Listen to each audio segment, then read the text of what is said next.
Meu nome é Nélio Horta, eu sou jornalista há 38 anos. Trabalhei 35 só na TV Globo, ou seja, passei mais da metade da minha vida dentro de uma redação de TV. E nesse tempo a gente foi aprendendo a olhar o mundo de outra forma. Eu tenho uma dificuldade com o microfone, tá, né? Difícil. E muita coisa na mão, né? Ficha, microfone e tudo mais. A proposta é que, quando a Fran me pediu para falar de pautas transformadoras, eu fiquei pensando o que eu vou falar para essas pessoas que são o objeto da nossa notícia, né? Como é que eu faço uma pauta que possa transformar a vida de alguém? Eu falei, eu não vou ficar... vou usar um português bem claro, não vou ficar cagando regra, só porque eu trabalhei anos na televisão. Eu vou tentar construir uns conceitos básicos e tentar sinalizar, principalmente para quem quer ser jornalista, como é que a gente deve observar como estão tratando a nossa realidade. Como é que o jornalista que vai produzir, que vai exibir uma reportagem, me aborda de forma que aquele tema que ele está tratando seja, de fato, transformador. E aí eu vou começar falando de comunicação, de jornalismo, né? A gente, quando pensa em pauta para transformar, a gente entende que o jornalismo trabalha com informação. Se essa informação é bem apurada, se essa informação foi bem pesquisada, se ela foi bem pensada antes de construir uma pauta, esse companheiro jornalista já deu um primeiro passo. Ele já começou a perceber que essa informação bem apurada pode me ajudar. Essa informação bem apurada pode fazer com que o meu produto seja, de fato, impactante na vida das pessoas. Quando eu tenho uma informação bem apurada e que eu entrego essa informação apurada para vocês, eu entrego essa informação bem pensada numa reportagem, eu imediatamente estou promovendo conscientização. Eu, quando penso uma informação, eu entrego essa informação, eu avalio isso e digo, oba, eu não tinha pensado nisso. Então, a partir do momento que eu consigo conscientizar as pessoas com a informação que eu estou oferecendo, eu estou conseguindo, de alguma forma, lá ainda muito primariamente, fazer com que alguma coisa transforme a vida dela. Quando a gente vê, e a gente vê toda hora, investigação jornalística, denunciando desmandos de governos, denunciando corrupção, denunciando o que nós não estamos vendo no dia a dia, eu, de alguma forma, consigo apresentar e cobrar destas pessoas e entregar para você uma informação que vai te ajudar a se mobilizar contra aquilo imediatamente. É uma informação que eu apurei, que eu investiguei, que eu denunciei e estou dando nome aos responsáveis. Então, eu estou fazendo um jornalismo de prestação de contas porque eu estou cobrando em nosso nome. Te dei mais um elemento que pode funcionar. Com essas informações todas, eu posso... Isso vai me ajudar a tomar decisões. Isso vai me ajudar com informação sobre saúde, direito do consumidor, informações que fazem parte da minha vida. Isso vai me ajudar a tomar decisões. Então, eu, enquanto jornalista, se eu penso na construção da minha oferta de pautas, considerando alguns desses aspectos, eu estou ajudando quem está recebendo, eu estou ajudando quem está lendo, eu estou ajudando quem está assistindo a tomar suas próprias decisões. Essa é uma responsabilidade que é minha. Quando eu consigo fazer isso tudo, quando eu consigo que todos esses elementos façam sentido, eu estou possibilitando mudança social. Eu estou possibilitando que as pessoas passem a ser protagonistas de suas próprias histórias, responsáveis por até chegar para eu, jornalista, e dizer, oi, mas não é assim que você tem que tratar a minha comunidade. Não é assim que você vai tratar a minha realidade. Porque eu estou munido de informações, eu estou munido de conceitos, permitem que eu faça essa cobrança, que eu me torne um agente transformador. Isso é conceitual, certo? Mas como é que eu, jornalista, lá na minha redação, sentado, eu vou fazer alguma coisa, pensar numa pauta que de fato possa transformar? Primeiro, eu tenho que ter representação equilibrada, eu tenho que ouvir todas as pessoas. A gente costuma pensar sempre em jornalismo como ouvir dois lados. Não, não é ouvir dois lados. Isso é muito primário. É ouvir todos os lados. É estar ouvindo pessoas que representem, de fato, a sociedade que a gente vive. Houve um momento, quando a gente começou a falar de representação equilibrada, que era mais ou menos assim. Vamos fazer uma pauta sobre uma questão racial. Você conhece algum sociólogo negro? Mas por que eu preciso chamar o sociólogo negro para falar numa questão racial e não o chamo para falar sobre outros assuntos? Vamos falar sobre empregabilidade trans? Conhecemos aí pessoas que trabalham com a empregabilidade trans. Mas por que eu preciso ouvir esta pessoa na empregabilidade trans, mas a especialidade que ele tem em empregabilidade não me oferece, não me serve para falar sobre empregabilidade? Então, quando a gente fala em representação equilibrada, é possibilitar que todas as pessoas na sociedade estejam aptas a falar sobre todos os assuntos que dizem respeito à nossa vida. Eu tenho que ouvir todas essas vozes. Não adianta eu ficar preso a um conceito se se aquilo só representa aquele nicho, só representa aquele universo. Não. Eu tenho que ouvir todas as pessoas para que elas possam falar sobre todos os assuntos.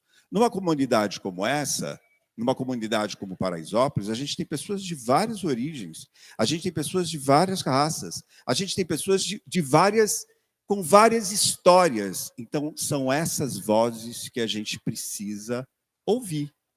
São essas vozes que precisam de espaço para contar suas histórias.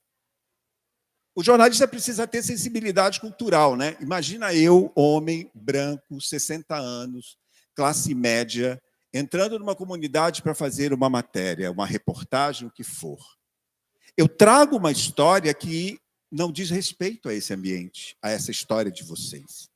Então, eu preciso me colocar, e isso eu aprendi lá atrás na faculdade, olha que está longe isso, hein? Eu tenho que me colocar como observador. Eu sou apenas o observador dessas histórias.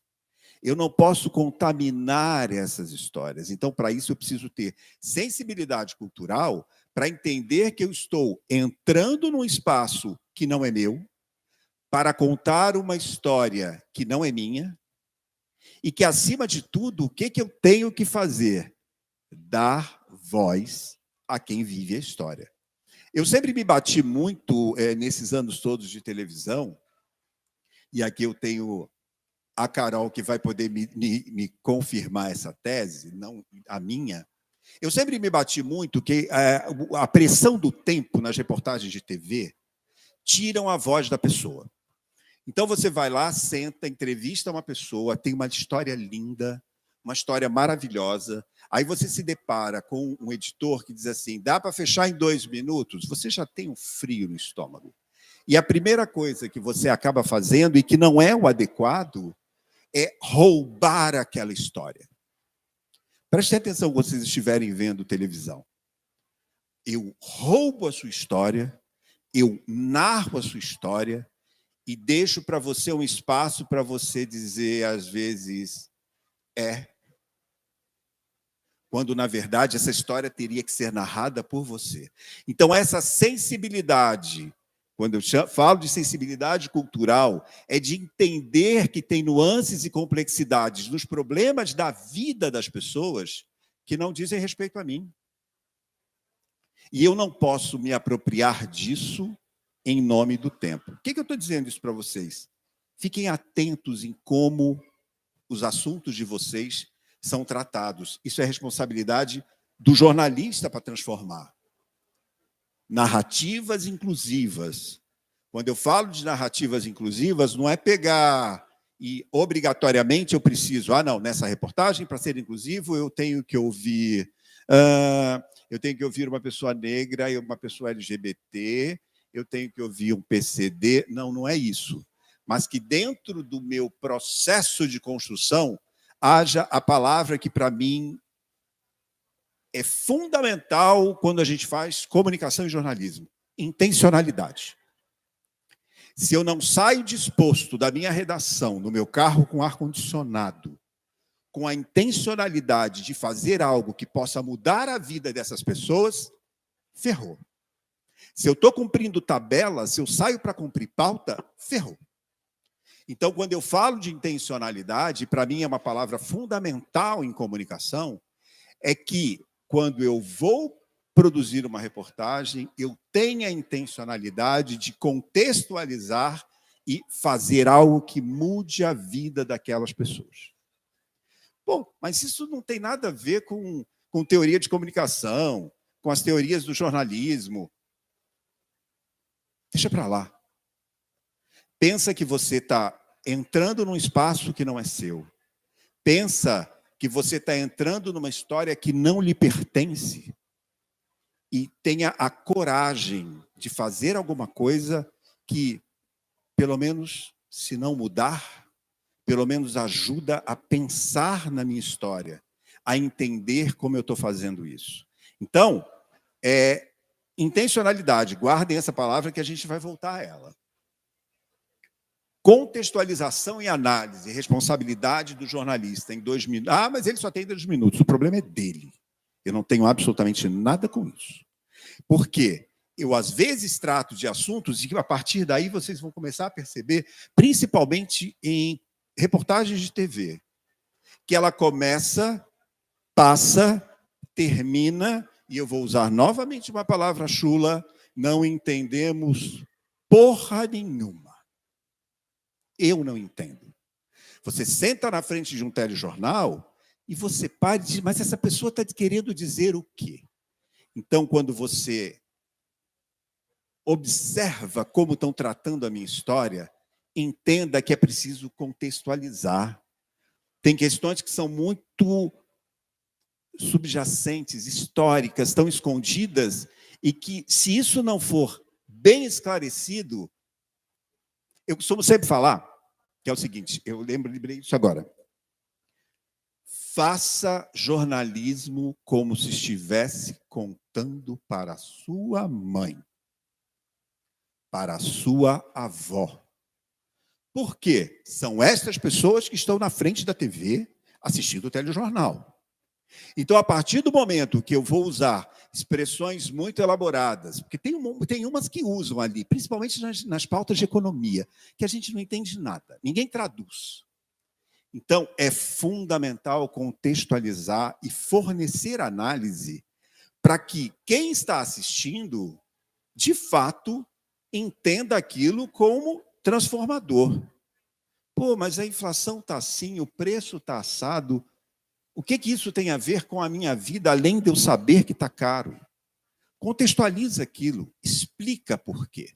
O explicar por quê, às vezes pode gastar 2, 3 frases, mas ele vai permitir que você converse com você, e todas as pessoas estejam no mesmo entendimento. Eu trabalhei muitos anos no Fantástico, eu trabalhei 13 anos no programa Fantástico. Foi onde eu comecei, muito garoto. E o que a gente mais gostava era a segunda-feira. Por que a gente gostava da segunda-feira? Porque na segunda-feira a gente tinha a certeza de que falamos para as pessoas e elas entenderam quando o assunto começava a circular. Então, tinha um diretor, foi o diretor do programa na época, chamava José Itamar de Freitas. Ele fazia uma coisa muito engraçada, ele ia para uma padaria toda segunda de manhã. Ficava ali enrolando, tomando café, tomava 2, tomava 3, enrolava, porque ele queria ouvir o que as pessoas estavam dizendo sobre o programa da véspera. Se o assunto estava ali, é porque a gente tinha acertado e as pessoas tinham entendido o que a gente estava falando. E, para mim, o que é responsabilidade social do jornalismo, hoje e sempre? Foco, enfoque em soluções. Não adianta a gente ficar apresentando os problemas das comunidades se eu não volto lá e não contextualizo e ofereço alguma solução. Porque aí eu estou apenas dizendo que os índices de violência aumentaram no bairro tal. Aumentaram por quê? O roubo de carros aumentou no bairro tal. Por quê? As pessoas estão roubando mais celulares. Se tem mais roubo de celular, é porque tem gente com celular, entendeu? Porque hoje todo mundo tem celular. Então, se eu não consigo buscar, oferecer, propor soluções para algumas questões que fazem parte da nossa vida, eu estou falhando como jornalista. Eu estou entregando apenas uma informação que não serve para nada. Ao mesmo tempo, imagina uma comunidade como essa. Quanta coisa legal tem dentro de Paraisópolis. Quanta coisa legal tem em outras comunidades. E por que as pessoas não vêm e mostram? Por que tem tanta dificuldade e tanta resistência nas redações para mostrar coisa legal? E aí, você vai ser jornalista? Você tem certeza que você vai ser jornalista? Tem essa responsabilidade de ser um jornalista que olha para os problemas da cidade, para os problemas da comunidade, mas que também se projeta em soluções. É que você sorriu na hora que eu perguntei a alguém que ia ser jornalista. Eu falei, Caio, projeta soluções, isso é muito importante. Mostrar que tem soluções que estão sendo encontradas dentro da comunidade. Soluções que lá fora as pessoas nem imaginam que ocorram, mas que aqui ocorre. Que aqui tem diversão saudável, que aqui tem turismo, que aqui tem geração de renda. Vamos, de alguma forma, é nossa responsabilidade enquanto jornalistas, contar e destacar essas histórias, porque com isso a gente motiva pessoas de outras comunidades a fazerem a mesma coisa. Uma coisa que eu tenho trabalhado muito estou começando, não tenho trabalhado muito, mas estou entendendo um pouco de legislação de incentivo. Um pouquinho. Né? A gente mexe um pouquinho com isso. E o que a gente pouco vê são as comunidades se apropriarem disso. Como é que eu vou me apropriar dessa lei de incentivo? Como é que eu vou me apropriar desse edital que está rolando agora, da Funarte, que acaba no dia 28 de agosto? O que eu posso propor lá? Mas eu não sei. Alguém vai te ajudar a escrever. Alguém vai te ajudar. Mas se apropria disso, porque no momento em que você se apropria disso, você leva para fora da comunidade, para fora do seu universo, o que está acontecendo aqui. É aquilo que a gente falou. Tem isso, vamos tentar conseguir algum incentivo, porque o incentivo, de alguma forma, ele possibilita destacar isso no universo dos outros. Então, enfoque em soluções. Aí vocês vão perguntar assim, mas qual é o impacto disso? Qual é o impacto dessa transformação? O meu tempo ali, que ele fez o favor de apagar para eu não ver, ainda tem 10 minutos. Qual é o impacto da transformação? Primeiro, visibilidade e reconhecimento. A partir do momento em que você está visível, a partir do momento em que a sociedade lá fora te reconhece como agente de transformação, através daquela reportagem que foi exibida, você começa a ganhar um espaço que nem a gente imagina até onde pode chegar. Inspiração. Empoderamento virou palavra da moda, mas eu não tinha outra para usar, eu usei mesmo. Você gera inspiração em outras pessoas, inspiração em outras comunidades. Porque no momento em que a reportagem que é exibida no telejornal mais importante do país mostra que a gente está conseguindo fazer alguma coisa nesse território, eu gero inspiração no país inteiro. Vou dar um exemplo rápido. Durante a pandemia, em 2019, todos vivemos problemas seríssimos, todos. E aí o Jornal Nacional, onde eu também trabalhei, criou um quadro chamado Solidariedade S.A. Pela primeira vez na TV brasileira, principalmente na TV Globo, se deu o nome de empresas que faziam alguma coisa. O conceito era sempre que, originalmente, a responsabilidade social das empresas é delas. Então, não tem por que mostrar. Só que aquilo virou um movimento. E a gente veio aqui mostrar. E a gente colocou Paraisópolis no Jornal Nacional. Colocou em outros telejornais. Por quê? Porque aquilo extrapolava a realidade naquele momento. Então, esse é apenas o exemplo de como a gente precisa trabalhar para extrapolar, sair da bolha, tirar as pessoas da bolha delas e trazer para a nossa, para a realidade que se vive nesse território. Conscientização e sensibilização. Todo mundo fica emocionado quando vê algo bacana acontecendo em algum lugar, e aí eu vou usar muitas aspas, em um lugar onde o mundo lá fora acha que não acontece nada. O mundo lá fora tem a sensação de que nada acontece nas comunidades, nos territórios. Por quê? Porque não é a realidade deles. Então, qual é a nossa responsabilidade enquanto jornalista? E aí eu volto na intencionalidade. Produzir algo que gere empatia nas pessoas que estão lá fora. Empatia para que eles entendam que a realidade deles é uma, a deste território é outra, mas que elas não estão separadas. Elas estão correndo paralelamente. E, paralelamente, quem está aqui fora pode fazer algo por quem está dentro, e quem está dentro também tem algo a oferecer para quem está fora. Então, essa sensibilização, conscientização de quem está fora da nossa bolha é fundamental.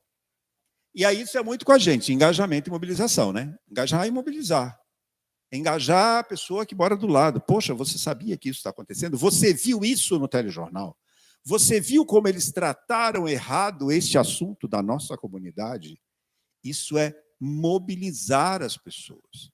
A gente tem uma vida que a gente sai de casa de manhã e vai trabalhar, e tudo que a gente pensa, eu vou pegar um ônibus cheio, agora eu vou chegar lá, vou encontrar, às vezes, um patrão chato, um chefe porcaria, vou receber o meu salário e quero voltar para casa.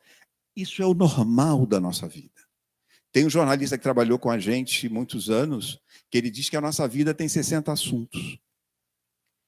E eu acho que está nos 40, no máximo, porque não dá tempo de chegar aos 60.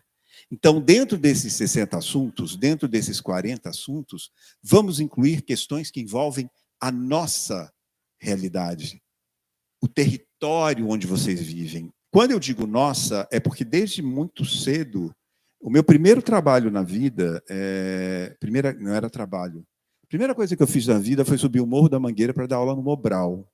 Eu tinha 18 anos. E eu dizia, é inaceitável que pessoas ainda não saibam ler. E eu subi o morro para fazer isso. Então, quando eu falo nosso, é porque eu não moro aqui, mas eu acredito na potencialidade de um território como Paraisópolis. Gente, qualquer comunidade é maior do que muita cidade nesse país. Então, o universo de pessoas que está reunida neste universo, é possível promover uma imobilização como a gente nunca imaginou. É óbvio que tem mobilização, as pessoas falam, fazem, mas nem sempre funciona do jeito que a gente gostaria. E aí eu vou mudar a narrativa política, eu vou fazer mudança, eu vou gerar impacto para que as pessoas mudem a partir da sua cobrança. Ah, mas a reportagem pode fazer isso? Ela tem obrigação de fazer isso.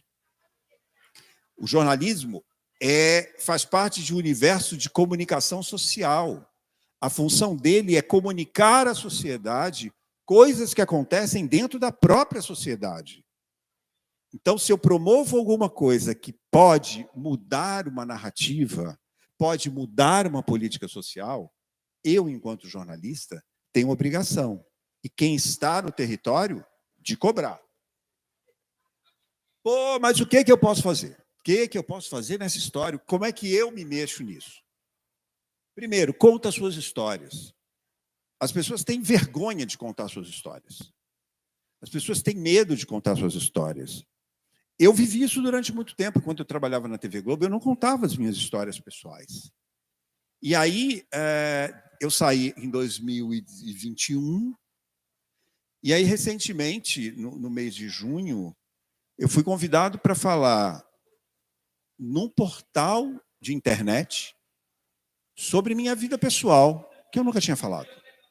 Então, de repente, eu me vi, eu, com o meu marido, somos casados há 33 anos, falando pela primeira vez sobre a nossa vida, sobre como foi envelhecer junto dois homens que era inconcebível historicamente isso, né? As pessoas não acreditam que pode se viver muito tempo. O que isso mudou na minha vida? Nada. Não mudou nada na minha vida. Mas a repercussão disso e o engajamento que isso provocou em pessoas que se manifestaram contra e a favor. Mas os favoráveis dizendo, puxa vida, que exemplo legal. Puxa vida, eu vivo uma história semelhante há muito tempo e nunca tive coragem de contar. Ou seja, no momento em que você conta a sua história, você muda a narrativa, reduz estereótipo, combate preconceito de qualquer tipo. Alguém falou?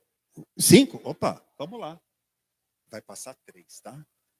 Conta as suas histórias, participa da mídia comunitária, faz alguma coisa, escreve para um site, escreve para um blog, conta as suas histórias através de mecanismos que possibilitem a discussão local.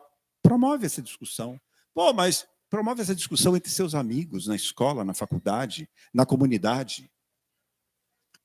Organização e mobilização. A partir do momento em que você se organiza, você também se mobiliza. Pressão por mudanças. Isso é fundamental.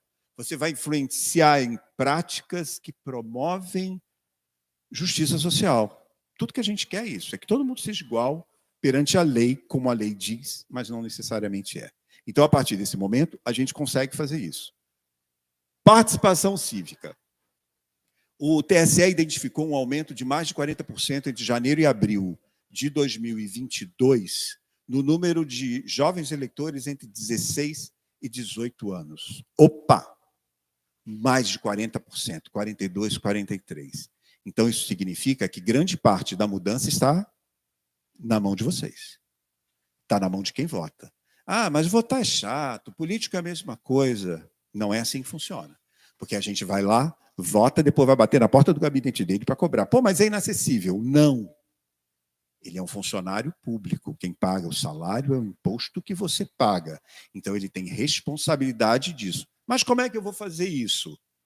Forma alianças, reúne em grupo, junta as pessoas em volta. Vamos escrever uma carta para um político tal, cobrando isso? Vamos pedir a um político uma moção de mérito a um trabalho que está sendo feito? Isso é responsabilidade de vocês, das pessoas, de todos nós. E nós, enquanto jornalistas, temos a obrigação de oferecer os mecanismos para que vocês façam isso. No momento em que eu publico uma reportagem sobre uma comunidade e vou cobrar do político, certo? E vou cobrar do vereador que, enquanto teve campanha, estava subindo e descendo Paraisópolis como se não tivesse amanhã, por que o jornalista não cobrou daquele cara que prometeu aquilo? Então, é essa mobilização que precisa ser feita. Esse vídeo aqui é um vídeo que, para mim, tem volume? Eu vou acabar aí. Esse vídeo, para mim, ele é significativo. Eu acho que a gente tem que aprender a se manifestar em todas as possibilidades que surgirem na nossa frente. E eu acho que esse vídeo, para mim, ele representa cada um de nós e eu me incluo nesse.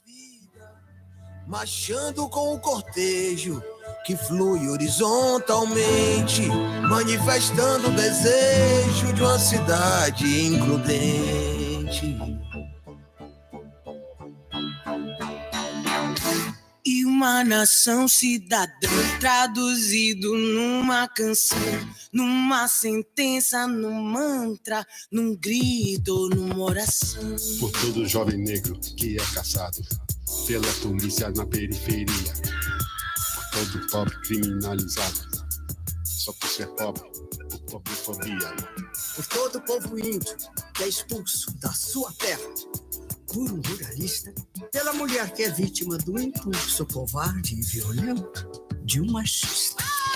Por todo irmão do Senegal, de Angola e lá do Congo aqui refugiado, pelo menor de idade sem escola a se formar no crime condenado. Por todo professor da rede pública, mal pago e maltratado pelo Estado, pelo mendigo roto em cada súplica, por todo casal gay discriminado.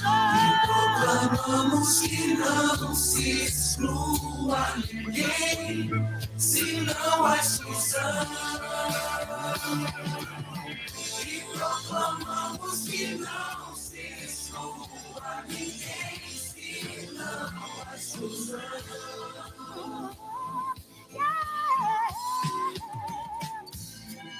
Aqui estamos nós de volta, sob o signo da revolta, por uma vida mais digna, por um mundo mais justo, com quem já não se resigna e sopõe-se menos susto. Há uma classe dominante, hostil à população, numa ação dignificante que nasce da indignação. Por todo homem algemado ao poste, tal qual seu ancestral posto no tronco, e o jovem que protesta até que o prostre o tiro besta de um PM bronco. Por todo morador de rua sem saída, tratado como lixo sob a ponte, por toda a vida que foi destruída em Mariana ou no Xingu, por Belo Monte. Por toda vítima de cada enchente, de cada secadura e duradoura. Por todo escravo, o seu equivalente, pela criança que labuta na lavoura. Por todo pai ou mãe de santo atacada, por quem exclui quem crê num outro Deus. Por toda mãe guerreira abandonada, que cria sem o pai os filhos seus. E proclamamos que não se exclua ninguém, se não há exclusão. Igualdade a todos, ok? E proclamamos que não se exclua ninguém, se não há exclusão. Liberdade para os nossos. Eis aqui a face escrota de um modelo que se esgota. Policiais não defendem, políticos não contentam. Uns nos agridem ou prendem, outros não nos representam. E aquele que não é títer e é rebelde coração, vai no Face, no Zap, Twitter e combina uma atuação. Por todo defensor da natureza e cada ambientalista ameaçado. E cada vítima de bullying indefesa. E cada transexual crucificada. E cada puta, cada travesti. E cada louco e cada craqueiro. E cada imigrante do Haiti. E cada quilombola libera dele. Pelo trabalhador sem moradia. Pelo sem terra e pelo sem trabalho. Pelos que passam séculos ao dia em condições que cansam pra caralho. Pela empregada que batalha e como, tal como no sudeste o nordestino. E a órfã sem pais hétero nem homo. E a morta num aborto clandestino. Impelidos pelos ventos dos acontecimentos, louvamos os mais diversos movimentos libertários, numa cascata de versos sociais e solidários. de uma canção de protesto, qual canção de redenção? Uma canção manifesto, canção manifestação. Por todo ser humano, animal. Eu interrompi porque, para não atrapalhar o tempo, eu encerro dizendo o seguinte, que o jornalismo só vai ser transformador o dia que o jornalismo não excluir ninguém. E muito dessa responsabilidade é nossa, enquanto jornalistas, e aí eu passo para o lado de cá e digo, e nossa, enquanto cidadãos. Está na mão da gente a mudança. Beleza? Tamo junto.